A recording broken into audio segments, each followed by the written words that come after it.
Okay, so this is the intermediate term cycle analysis here for the 10-year yields. I'm going to highlight these minor quarters because it's really the clearest thing that I'm seeing here. This is 1, this is 2, this is 3, and now we're in the rising phase here on that minor quarter with the dominant pushing down. So what does that, very likely form? Some kind of bearish flag, and we'd be looking for it to curl down. And guess when this low is due? 428 to right around 6.9. So this is where I think it is helpful to have a narrative as it links to the macro, right? We saw over the past week here that consumers are getting increasingly concerned about the labor market situation. That is a moderately leading indicator for pending recessions. Okay. So this is something that we do have to note. Now, for those of you who have been watching what I do for a while, I don't often talk about macro. I only will highlight it when I think it's relevant. And it's not always relevant, right? A lot of times it's noise. When you're in an uptrend, a lot of that stuff is noise.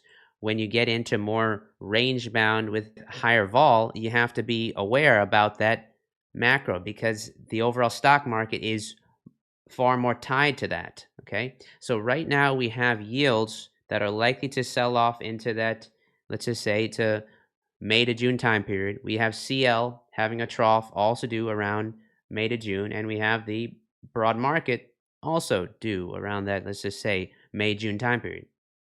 So what is that overall narrative? The overall narrative is, we are getting increasing concerns about a pending recession that is going to drive down, in all likelihood, of course, yields as there is a flight to safety. There is an increasing likelihood that you'd see continued selling in CL as there is a slowdown, and we would see risk assets also be sold, right? So you can see how you can have that narrative in your mind. And some may ask, why have a narrative? Well, that can help give you confidence in terms of what's going on. And you can use yields and CL and the broad market to be confirming indicators for that narrative. And everything still has to be based on the actual price action, right? It isn't just having a view and then holding to it. It can never be like that.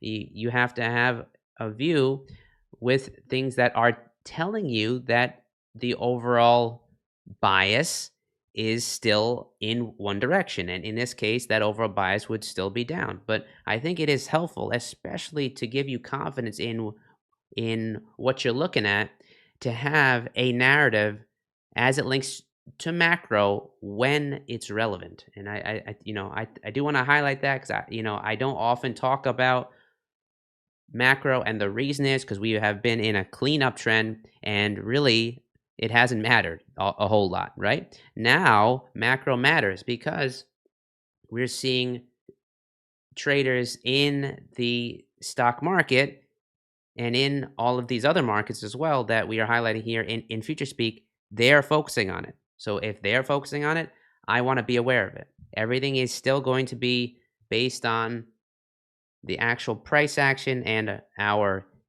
technicals, but you just need to be aware of what messages bonds are sending us, what messages crude oil is sending us, and what message the broad market is really telling us. So I think that is important.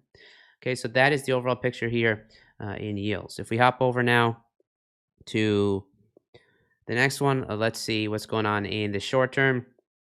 A clear rising wedge that is trying to form. I'm going to be looking for this to be a little choppy here, not really do a whole lot until we get out into the early part of April in that next daily cycle. That's when I'm going to be looking for yields to start to sell off. Why? Because of what's happening in the VIX market, and that's really giving us that sense for timing.